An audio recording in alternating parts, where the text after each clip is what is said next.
Now we'll move into question number 9. A battery of EMF 10 volt and internal resistance 3 ohm is connected to a resistor. The current in the circuit is 0.5 ampere. The terminal voltage of the battery when circuit is closed. So what are the given data here? Epsilon is given, which is now 10, and current I is given, I is equal to 0.5 ampere, and also internal resistance is given, R is equal to 3 ohms. You need to calculate terminal potential. So terminal potential V is equal to epsilon minus I into R, or E minus IR. So which is now 10 minus 0.5 into 3, it is 10 minus 1.5. So answer is 8.5 volt. So option is D. Next, 10th question. The 10th question says that the electron drift speed is small and the charge of the electron is also small, but still we obtain large current in the conductor. This is due to,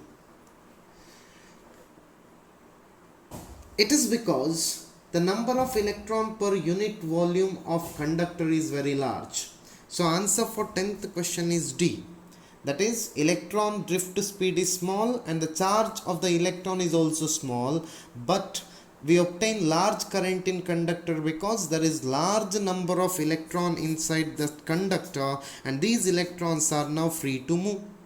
So since they constitute electric current, the option is the large current is now flowing through the conductor. That is because the electron number density in the case of conductor is enormous. There are large number of valence electrons in conductor. That valence electrons are free to move. So next we will move into question number 11. So question number 11 says that in the circuit shown, the value of I in ampere is. So what is the circuit given? This is now 4 ohm resistance.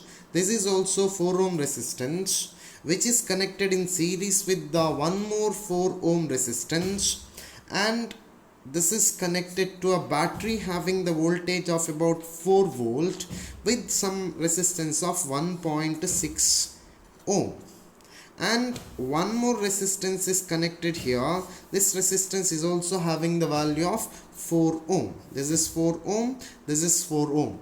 What is your task? Your task is to calculate this current I. So to calculate current I need to write the equivalent circuit. I can write equivalent circuit for this now. 4 and 4 they are in parallel, so that can be replaced by single resistor. When two equal resistors are connected in parallel, effective resistance becomes half of the initial value. So effective circuit becomes now, this is 4 ohm and this is now totally, that is becoming 2 ohm. 2 ohm and 4 ohm they are in series, so it becomes now 6 ohm, and which is now connected to a battery having the voltage of about 4 volt and a resistance of about 1.6 ohm. Now let me write, this is now main current I and the current divides here. Let me consider I1 is current flowing through 4 ohm resistance and I2 is now current flowing through 6 ohm resistance. So if I draw the equivalent circuit, my task is to calculate the value of I2. So how to calculate that now? I becomes now, I is equal to, it is voltage divided by the total resistance. Voltage is 4 volt.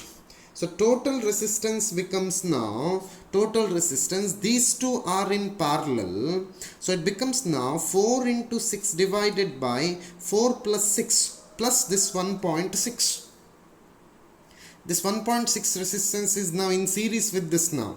So I becomes now 4 volt divided by 4 into 6.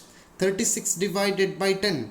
It is now 24 divided by 10. It is 2.4 plus 1.6. Which is equal to 4 volt divided by 4. So current is 1 ampere. Current is 1 ampere. Now the potential difference across these two parallel combination is now same. So potential difference is same. I can say that voltage across 4 ohm resistance must be equal to voltage across 6 ohm resistance. So it becomes now 4i1 which is equal to 6i2. So I2 becomes equal to now, I2 becomes equal to 0.4 ampere and I1 becomes equal to 0.6 ampere. So I2 becomes equal to 0.4 ampere and I1 becomes equal to 0.6 ampere. So what is my requirement? My requirement is this I. This I is nothing but this I2. I2 comes to be around 0.4 ampere. That is option C.